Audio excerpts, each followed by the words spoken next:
Assalamualaikum warahmatullahi wabarakatuh.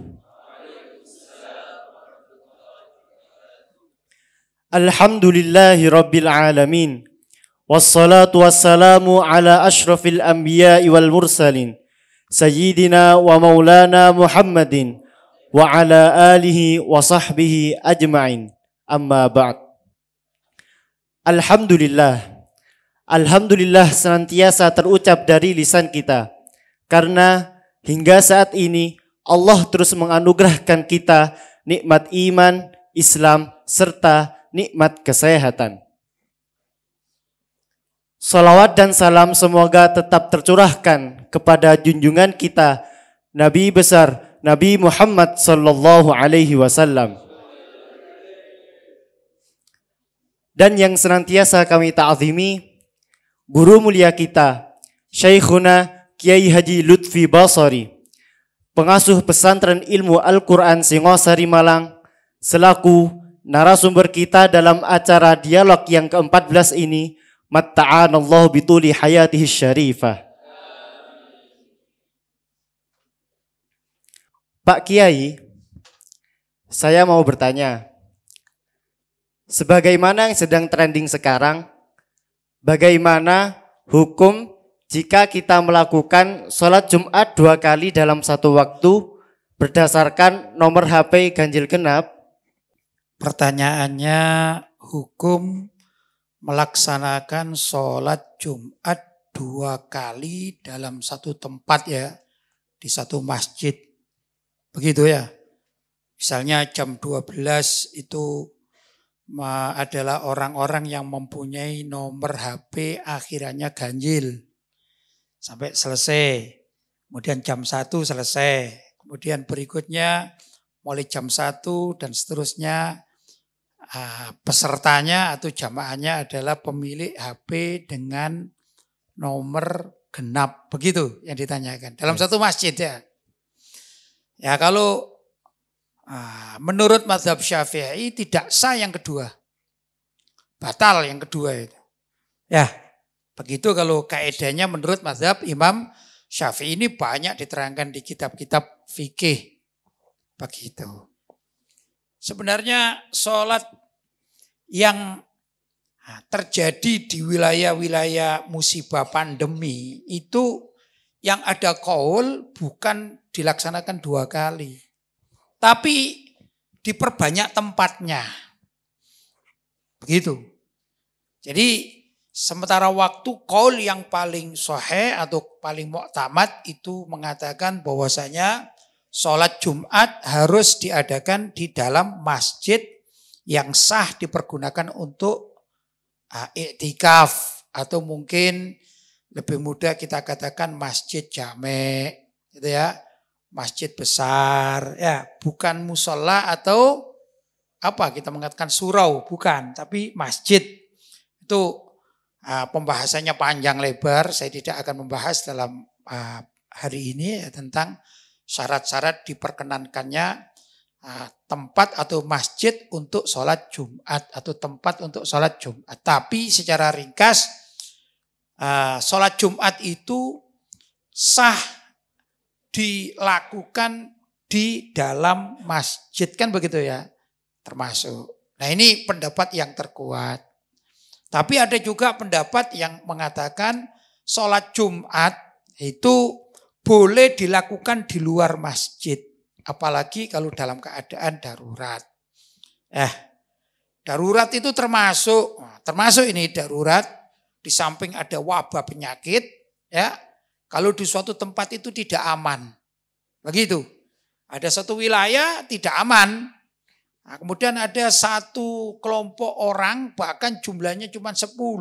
Misalnya 10 orang ini. Dia akan pergi ke masjid tapi ada terhadang oleh sesuatu. Entah itu banjir misalnya. Ya. Entah itu ada perampok yang kejam misalnya atau apa saja. Maka 10 orang itu boleh melaksanakan sholat Jumat. Kalau orang kantor ya di kantor gitu ya. Kalau orang rumah ya di rumah. Begitu. Itu justru qaul yang ada di dalam fikih semacam itu. Bukan melakukan 2 kali tahapan sholat. periode pertama jam 12, periode kedua misalnya jam 1 atau setengah 2. Bukan begitu solusinya. Itu bagi orang yang mengerti tata cara melaksanakan sholat Jumat menurut fikih. Bukan menurut kepentingan politik, bukan. Tapi menurut fikih. Ya. Nah, jadi dalam suatu kondisi atau suatu wilayah, kalau misalnya di situ ditetapkan sebagai zona merah, pandemi misalnya. Ya. Nah, agar untuk mengurangi kerumunan massa atau memecah kerumunan massa itu bukan melaksanakan sholat Jumat 2 waktu atau 2 periode, ya bukan. Tapi ndaklah itu penguasa di tempat itu mengajak atau membuka tempat-tempat seperti musola, ya, atau surau, ya, atau mungkin aula atau pendopo di wilayah Kawedanan misalnya, kecamatan. Nah, itu dipergunakan untuk sholat Jumat. Agar apa? Masyarakatnya ini bisa terpecah. Kerumunannya ini loh tidak terlalu banyak. Itu justru yang lebih diperkenankan di dalam syariat. Begitu dalam hukum fikih. Bukan 2 kali melaksanakan sholat. Kalau menurut mazhab Syafi'i 2 kali dalam 1 hari melaksanakan 2 kali sholat Jumat, maka sholat Jumat yang terakhir itu batal alias tidak sah. Begitu.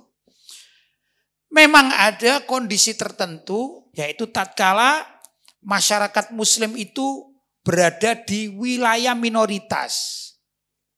Ya misalnya di barat sana. Kemudian tertekan. Ada satu tempat yang diperbolehkan untuk tempat Jumatan, sholat Jumat. Sedangkan umat Islamnya itu cukupan lah. Dan tidak muat itu. Karena musolanya atau masjidnya atau suruhnya atau ruangannya kecil. Maka darurat seperti itulah yang baru diperbolehkan untuk sholat 2 atau 3 tahapan. Kenapa? Karena pemerintahan di tempat tersebut sangat menekan, bahkan mengancam keamanan umat Islam. Karena minoritas. Seperti beberapa tempat di barat itu ya, negara-negara barat atau Eropa.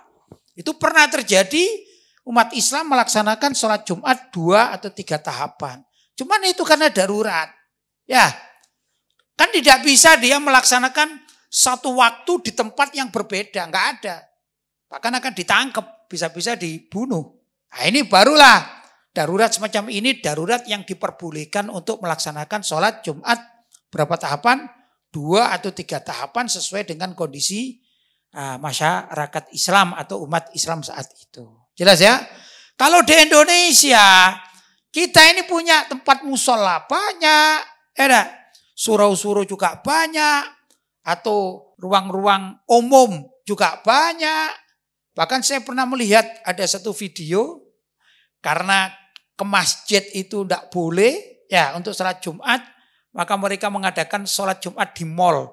Kenapa? Karena mallnya dibuka, masjidnya ditutup. Ya sudah, bagaimana? Menurut sebagian pendapat itu boleh. Begitu ya. Nah, karena masjidnya ditutup di wilayah itu, akhirnya ingin sholat Jumat pergi ke mall. Mallnya dibuka. Jadilah melaksanakan sholat Jumat di mall karena darurat. Begitu. Ya, kalau misalnya dalam satu kota itu ada 10 masjid. Ditutup semuanya. Mallnya ada 30 mall dibuka semua. Ya sebaiknya umat Islam sholatnya di mall. Sholat Jumatnya. Tapi waktunya sama. Ya. Dengan aturan-aturan yang sudah ditentukan menurut kaidah fikih. Boleh apa tidak boleh? Boleh. Kenapa? Karena masjidnya ditutup. Mallnya dibuka. Sedangkan mall itu termasuk adalah wilayah-wilayah umum ya atau fasilitas umum yang bisa dipergunakan dalam keadaan darurat untuk melaksanakan sholat Jumat atau sholat yang lainnya. Begitu. Jelas ya? Baik. Pak Kiai, terkadang jika seorang laki-laki sudah terlanjur mencintai seorang wanita, maka ia akan sulit untuk melupakannya. Lalu bagaimana cara kita agar bisa move on dari seorang wanita? Ini ceritanya sepasang kekasih gitu ya. Kemudian pisah gitu ya. Kemudian si lakinya ini tidak bisa move on. Perempuannya juga sama-sama tidak bisa move on. Ya. Ya gitu ya. Pertama, yang namanya pacaran itu kan haram ya. Yang halal itu kalau mau menikah itu halal. Menikah halal. Pacarannya haram. Tunangan halal. Tapi membawa pergi tunangan kemana-mana. Berboncengan motor hukumnya haram. Ya, begitu. Ada tata cara itu.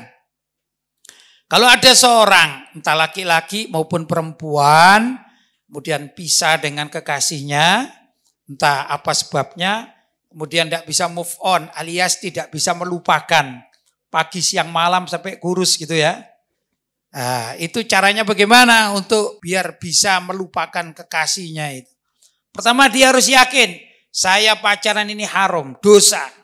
Ya, menjalin hubungan dengan perempuan ini dosa karena bukan untuk dinikahinya, sekedar pacaran itu dosa. Itu pertama. Yang kedua, hendaklah dia banyak baca istighfar.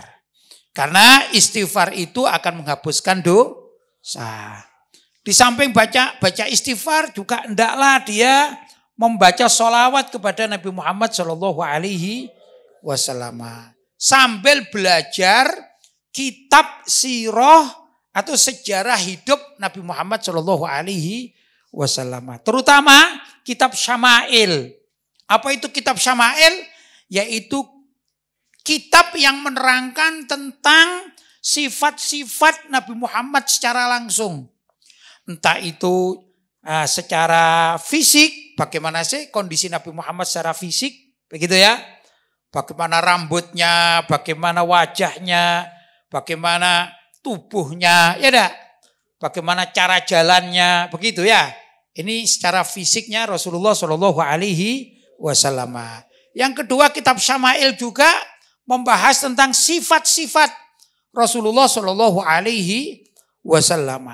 Banyak itu kitab-kitab tentang Syama'il atau kehidupan. Mungkin lebih tepat dikatakan biografi hidup Rasulullah SAW. Ya, dijual itu banyak. Entah itu kitab terjemahan atau karangan orang Indonesia dengan berbahasa Indonesia. Itu banyak dijual di toko-toko buku. Nah ini dibaca. Sambil baca sholawat, sambil mempelajari kehidupan Rasulullah SAW. Orang yang membaca sirah nabawiyah, sejarah hidup Nabi. Nah, kemudian ingin melupakan sesuatu itu cepat lupa, apalagi sekedar pacarnya itu ya. Dia pasti akan lupa. Karena apa? Orientasi berpikirnya disalurkan kepada kekasihnya yang paling mulia, yaitu Rasulullah SAW. Kalau dia sudah asyik membaca tentang Syama'il atau biografi pribadi Nabi, kemudian hendaklah dia mempelajari atau mencari buku-buku tentang perjuangan Rasulullah SAW. Loh kalau itu yang dilakukan, insya Allah cepat move on ya. Ya, di waktu-waktu senggangnya, di samping baca istighfar, baca sholawat, kemudian diselingi dengan baca kitab sirah nabawiyah atau Syama'il, kehidupan Nabi, pribadi Nabi, ya dak. Maka hendaklah dia juga banyak membaca surat Alam Nashrah Laka Sodorok Al-Insyirah. Itu. Ya, ini bagus sekali untuk dilakukan, diamalkan. Banyaklah. Entah kapan saja dibaca. Bismillahirrahmanirrahim. Alam Nashrah Laka Sodorok. Wa wada'na anka wizrok. Alladhi anqadha dhahrok. Sampai akhir. Ya, itu insya Allah orang yang baca surat Alam Nashrah atau Al-Insyirah, hatinya dibuka oleh Allah SWT. Kalau hatinya dibuka, maka dia akan lebih ingat kepentingan yang lebih baik, seperti kepentingan akhirat. Ya, bagaimana cara beribadah kepada Allah, bagaimana cara mencintai Rasulullah, maka akan hilang, akan lupa kekasih yang haram, yaitu pacarnya yang haram sebenarnya dia berhubungan tadi. Begitu saran saya. Jelas ya?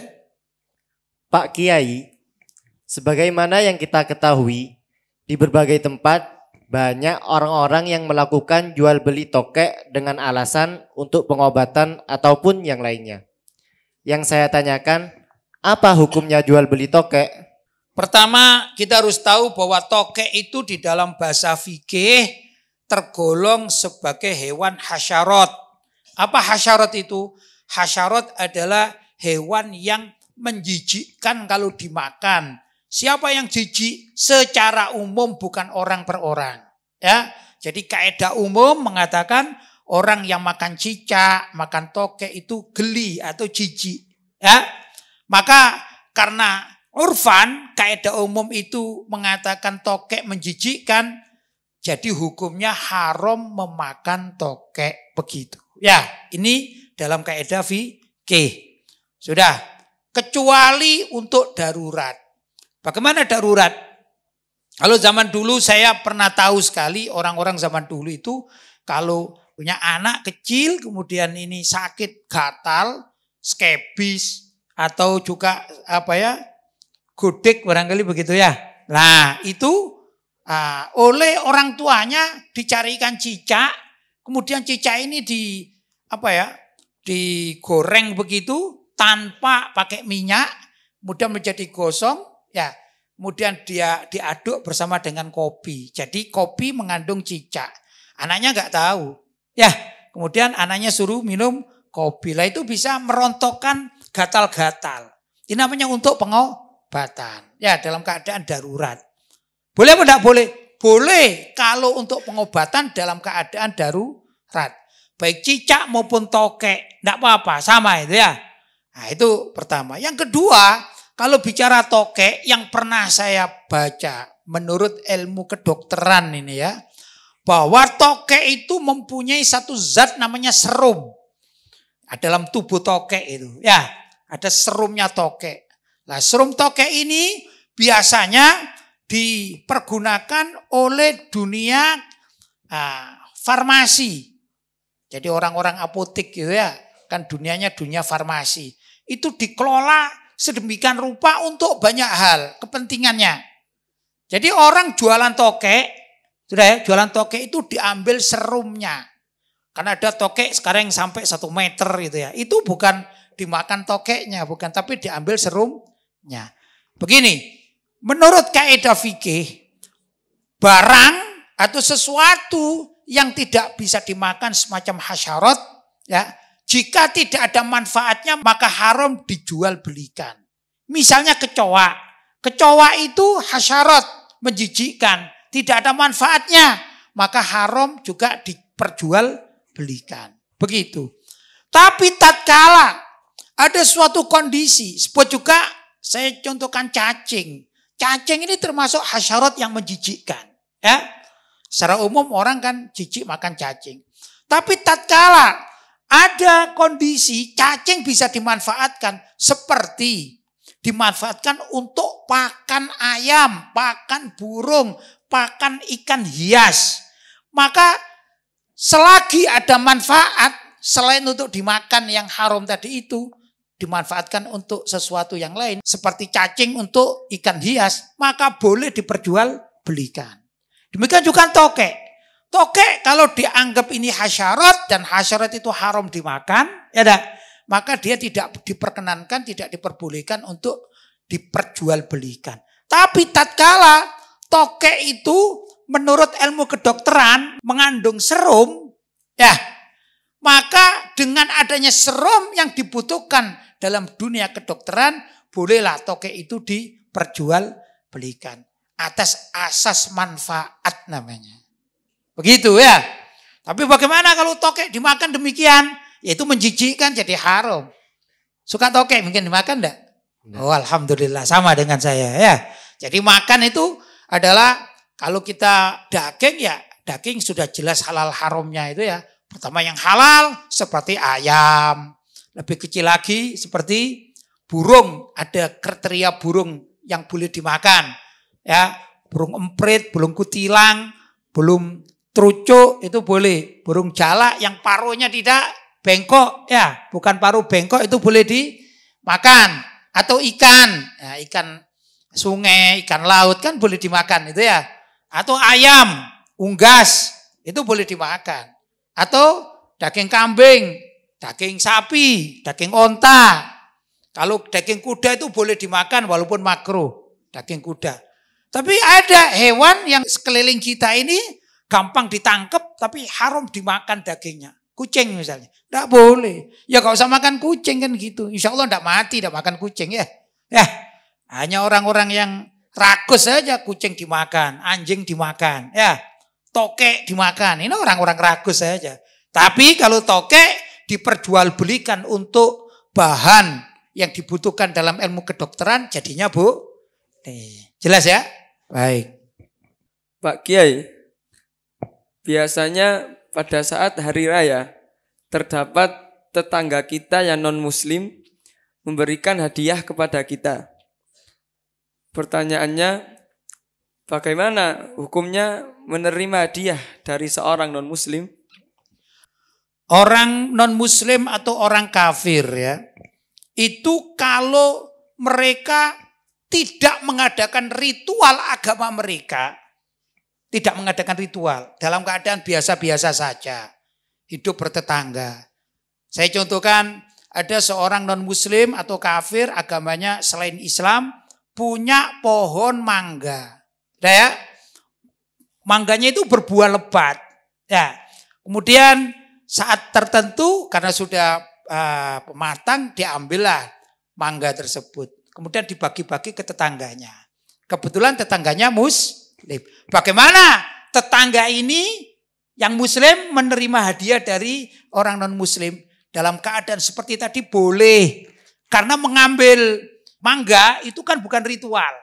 Ya, kalau ritual itu begini loh maksudnya ritual itu. Kalau orang Nasrani ada Natal, ya ada Paskah, ya ada. Itu namanya ritual.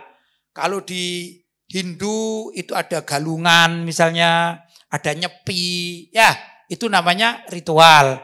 Dan agama-agama lain punya ritual masing-masing. Kalau orang Konghucu Cina itu biasanya mengadakan ritualnya itu menggunakan tari barongsai misalnya. Loh, tatkala ritual-ritual itu dilakukan oleh orang-orang non-muslim sesuai dengan ajaran agama mereka, kemudian di antara ritual itu ada suguhan makanan atau pembagian barang, ya, yang tujuannya adalah untuk memeriahkan ritual mereka bagi agama mereka. Lah itu kalau ada umat Islam diberi, haram menerimanya. Bukan barangnya, tapi event ritual itu yang menyebabkan haram menerima hadiah dari orang non-muslim. Begitu event ritual non-muslim tadi. Ya. Tapi kalau pemberian biasa, kan ada orang-orang misalnya jual beli. Jual beli dalam satu saat karena pembeliannya itu banyak kemudian dikasih hadiah. Ini hadiahnya, vouchernya. Boleh apa enggak boleh? Boleh, enggak apa-apa. Itu ya. Syaratnya barang yang diberikan bukan barang yang haram. Barang yang haram itu misalnya daging babi. Haram, enggak boleh kita terima. Daging anjing, enggak boleh kita. Barang curian, enggak boleh kita terima. Ya enggak? Nah, begitu. Jadi ada kriteria. Kalau umat Islam itu mempunyai waktu ritual, misalnya Idul Fitri, Idul Adha, sedangkan non-muslim itu yang bertetangga dengan kita memberi hadiah kepada kita di saat ritual kita. Tidak masalah. Tidak apa-apa. Cuman saya pesan ini ya. Gak perlulah menurut saya kalau Idul Adha kemudian minta kepada orang-orang non-muslim. Itu bukan namanya korban karena ada Idul Kurban. Bukan. Itu pemberian biasa. Bukan dihukumi korban. Ya begitu. Kalau saya lebih baik kita bertetangga itu ya saling menyapa, saling menghormati, selesai. Tak perlu memasukkan ritual kita dengan mengundang mereka, sehingga tatkala mereka mengadakan ritualnya mengundang kita. Ini termasuk acara-acara sinkretisme, yaitu menyatu-nyatukan ajaran agama yang diharumkan di dalam Islam. Nah, Ini yang sering dilakukan oleh orang-orang pluralis, pengaku pluralisme, ya, atau orang sinkretis, penganut sinkretisme, atau orang-orang liberalis, ya, penganut ajaran liberalisme. Itu begitu, mencampur adukkan antar ajaran-ajaran agama. Yang jelas dalam Islam haram, tidak boleh. Ya, bahkan sebagian penganut agama lain kalau melihat ajaran Islam disatukan dengan ajaran mereka, mereka juga keberatan. Bukan berarti mereka senang. Ya hanya orang liberal aja, orang pluralis aja yang suka. Sedangkan penganut agama di masing-masing agama itu ingin memurnikan agama sesuai dengan keyakinannya. Yang ngaco itu kan orang-orang liberal itu ngaco pikirannya. Ya dah. Orang pluralis itu ngaco dalam agama. Begitu. Ya. Karena itu sekali lagi saya katakan menerima hadiah dari non-muslim tidak ada kaitannya dengan ritual itu boleh. Kalau ada kaitannya dengan ritual mereka haram menerimanya. Jelas ya? Kemudian ada syarat juga. Bagaimana kalau kita sebagai muslim diberi baju muslim oleh orang-orang kafir. Misalnya baju takwa. Ya, atau baju peci, dikasih peci atau kasih sarung. Terus kita pakai sholat. Mungkin ibu-ibu kasih mukena. Bagaimana kalau kita pakai sholat? Sholatnya sah. Tapi kurang bagus. Kita bisa beli sendiri. Kita mau menghadap Allah. Dan kita tidak tahu apakah jual beli non muslim itu sesuai dengan syarat dan kaedahnya jual beli Islam dalam syariat. Kan belum tentu. Maka kalaupun kita mendapatkan itu, sebaiknya kita menggunakan milik kita sendiri. Sarung pembelian kita sendiri. Ya dah, baju kita beli sendiri. Yang jelas dari harta yang halal, halalan thayyibah. Itu jauh lebih bisa diterima sholat kita oleh Allah Subhanahu wa taala. Tapi kalau hanya urusan fikih sah atau tidak sah, pemberian mukena, pemberian sarung dari non muslim, kalau menurut kaidah fikih sah dipergunakan untuk sholat asalkan suci. Hanya diterima tidak diterimanya ini yang jadi masalah. Padahal kita ingin menghadap Allah itu bukan sekedar sah sholat kita, tapi diterima, ya dah, sehingga bisa sholat kita kelak atau ibadah kita ini menjadikan syafaat bagi kita untuk bisa masuk surga dan terhindar dari sengatan api neraka. Karena apa? Ikhlas. Kita belinya ikhlas. Uang pembelian baju atau pakaian untuk ibadah itu juga bagus, halalan thayyibah. Kan begitu mestinya cara berpikir. Bukan asal hidup di dunia, boleh menurut fikih langsung dilakukan. Tidak begitu. Jelas ya? Baik. Pak Kiai, setiap manusia dalam kehidupannya pasti memiliki yang namanya hutang. Baik itu sedikit maupun banyak. Adakah amalan atau wirid dari Pak Kiai agar kita bisa melunasi hutang? Hutang kepada kawan, kepada tetangga, kepada family gitu ya. Ada yang hutangnya sedikit, ada hutangnya banyak. Yang ditanyakan apa ada amalan dari saya? Ya, ijazah begitu ya. Ya, kalau dalam wirid-wirid yang disusun oleh para ulama itu banyak itu. Ya, ada kalimat apa? Min ghalabatid dain wa qahrir rijal, itu kan ada ya. Ya Allah selamatkanlah saya dari ghalabatid dain. Apa ghalabatid dain?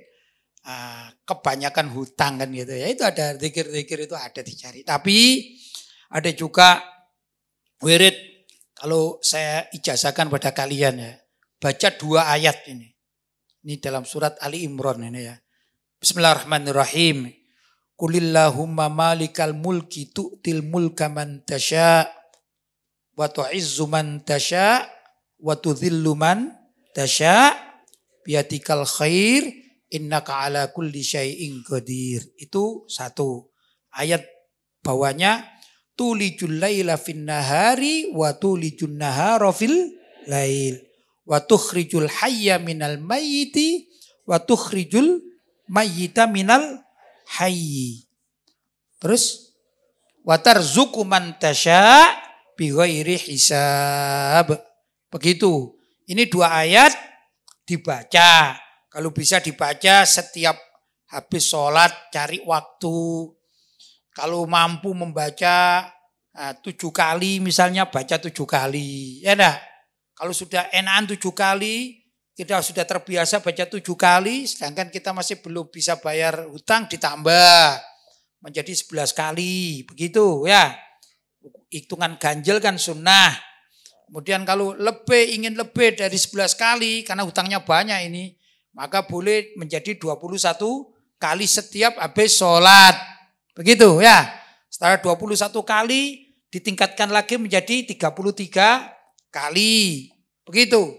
Nah, setelah 33 kali dia ternyata itu masih kuat dan enak waktunya. Ya, maka boleh dijadikan 41 kali. Nah, kalau sudah memang betul-betul kuat, coba dibaca 100 kali setiap habis sholat. Insya Allah hutang-hutangnya akan terbayarkan. Mudah-mudahan demikian ya. Mudah-mudahan demikian. Itu ijazah dari saya. Saya ijazahkan ya. Nanti jawab qabiltul ijazah gitu ya. Ajaztukum liqada iddain biqiraati surati Ali Imran qulillahumma malikal mulki tu'til mulka man tasya ila akhiril ayat wal ayatu ba'daha. Liqada iddain. Qabiltul ijazah. Mudah-mudahan ada manfaatnya. Termasuk juga untuk siapa saja yang mendengarkan, mudah-mudahan ada manfaatnya. Saya doakan mudah-mudahan kalian semuanya tidak punya utang ya. Kalau punya utang cepat terbayarkan. Pak Kiai, sebelum menikah, di dalam Islam ada yang namanya ta'aruf. Yang saya tanyakan, berapa lama proses ta'aruf yang baik sebelum melanjutkan ke jenjang pelaminan? Ta'aruf, perkenalan. Ya, untuk yang namanya ta'aruf itu biasanya memang niat untuk menikah ya. Ya, saya bicara umum. Orang ta'aruf itu dikenalkan atau berkenalan secara umum biasanya begini. Biasanya ini yang umum ya.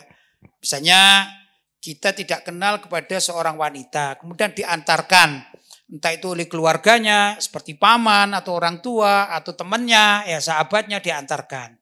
Kemudian kita kenalan dengan wanita tersebut, tapi wanita itu juga tatkala ta'aruf harus didampingi oleh familinya, khususnya yang mahram ini, misalnya kakak lakinya atau orang tuanya, begitu ya. Atau ada hal-hal yang tidak memungkinkan terjadi hubungan-hubungan yang dilarang sehingga ada temannya atau misalnya oleh ibunya begitu ya. Nah, kita kenalan. Kita waktu berkenalan itu boleh bertanya namanya, pendidikannya begitu ya.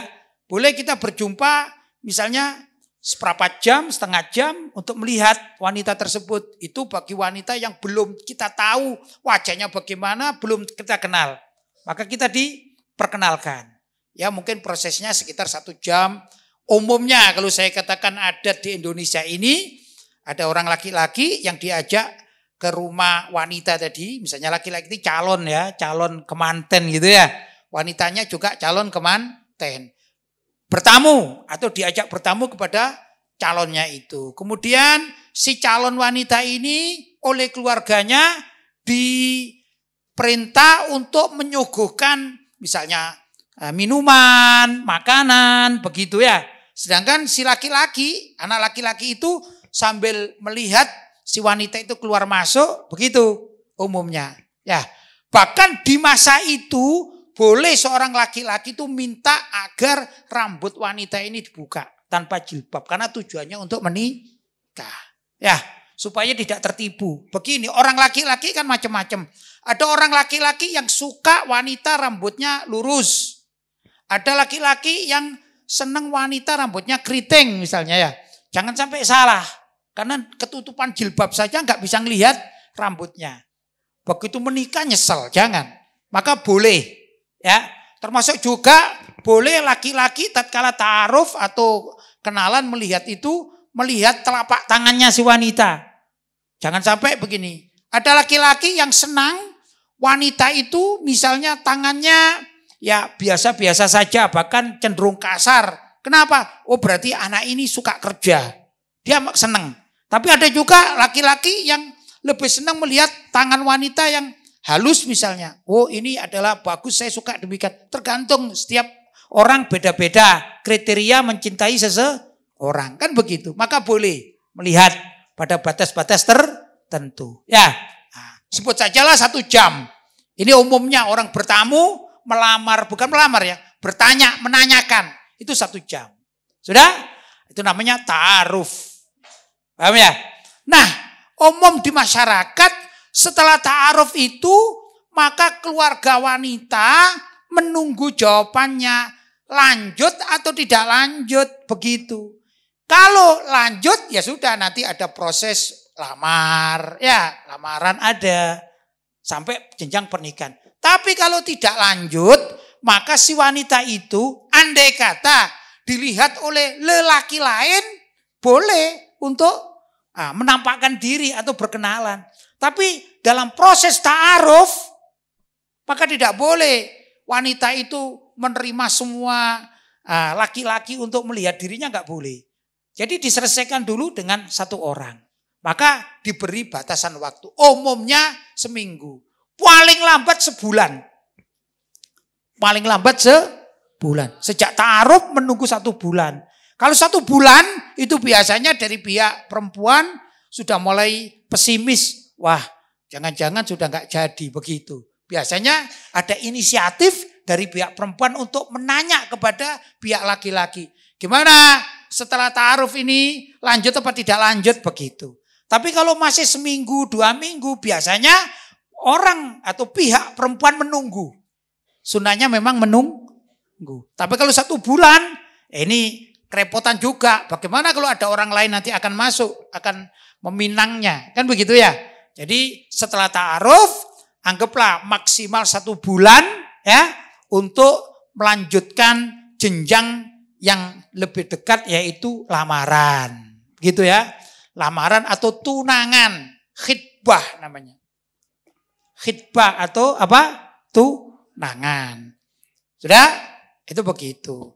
Nah, setelah tunangan berarti ini resmi menjadi tunangan. Kalau resmi menjadi tunangan walaupun belum menikah, haram bagi si perempuan itu untuk menerima laki-laki lain, haram hukumnya. Karena sudah tunangan. Nah, begitu. Tapi antara tunangan si laki dan perempuan belum boleh bertemu berduaan, belum boleh. Karena belum akad. Ya cuma ngikat namanya, ngikat saja. Misalnya bercerita, alhamdulillah aku sudah punya calon. Begitu, ya tenang hidupnya. Ada juga tunangan sampai pernikahan itu sampai 3 tahun. Karena sama-sama mondok, ada enggak masalah.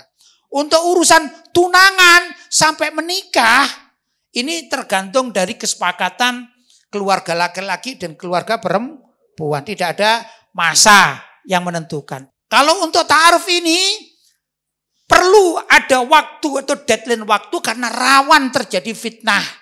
Rawan terjadi kesalahpahaman antara pihak laki-laki maupun pihak perempuan. Tapi kalau sudah tunangan, maka biasanya lebih enak untuk dirembuk begitu. Kapan waktunya menikah, begitu ya. Tergantung masing-masing keluarga. Begitulah kurang lebih tentang ta'aruf. Jelas? Alhamdulillah telah usai dialog santri pesantren ilmu Al-Quran bersama guru mulia kita Syekhuna Kyai Haji Lutfi Basari, pengasuh pesantren ilmu Al-Quran Singosari Malang.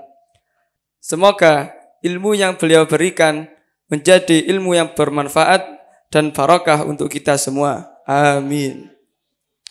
Dan semoga beliau senantiasa diberikan kesehatan dan keafiatan fitini wa dunya wal akhirah dan senantiasa istiqomah dalam membimbing kita semua. Amin. Sekian dari kami, kurang lebihnya mohon maaf. Assalamualaikum warahmatullahi wabarakatuh.